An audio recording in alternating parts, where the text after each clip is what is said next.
Interrogée dans Le Parisien, Virginie Efira est revenue sur la polémique Blanche Gardin, avant de s'exprimer sur le salaire qu'elle avait elle-même touché pour participer à la 3e saison.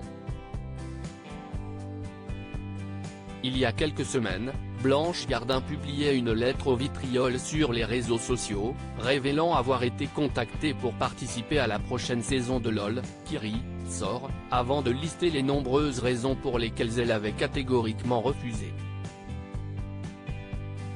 Parmi les informations partagées par l'humoriste, le salaire colossal que lui a proposé la plateforme.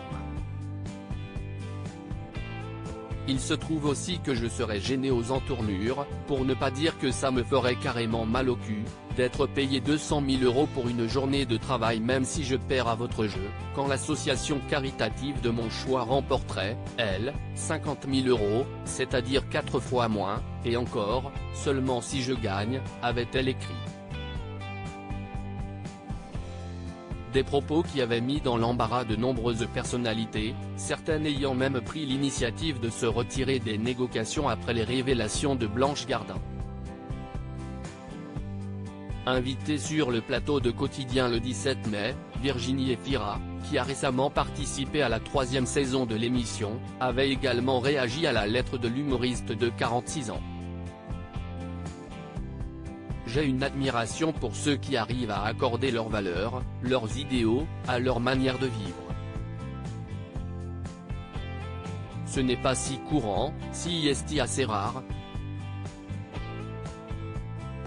Après, je n'arrive pas à refuser le salaire, mais est-ce que j'en ai fait une utilisation ultra dégueulasse?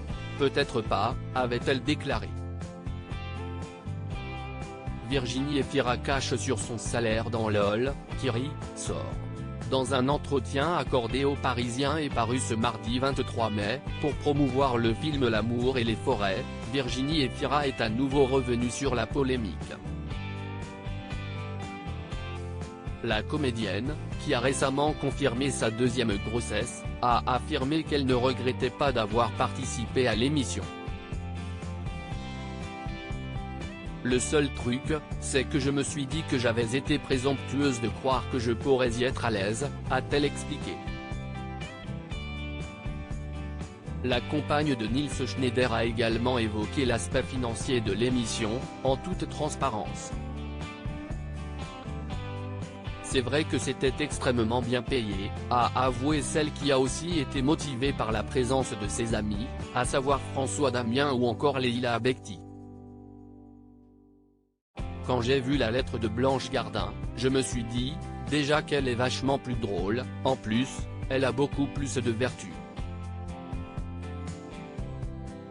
Mais ce qu'on fait de notre argent, ça nous regarde.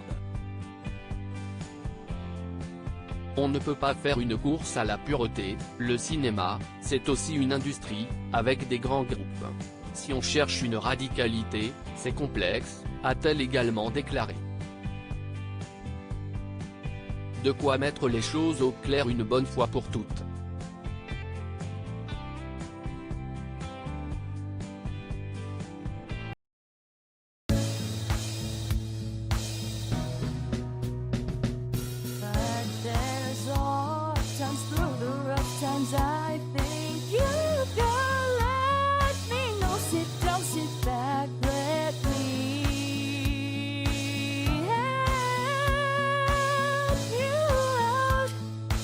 Step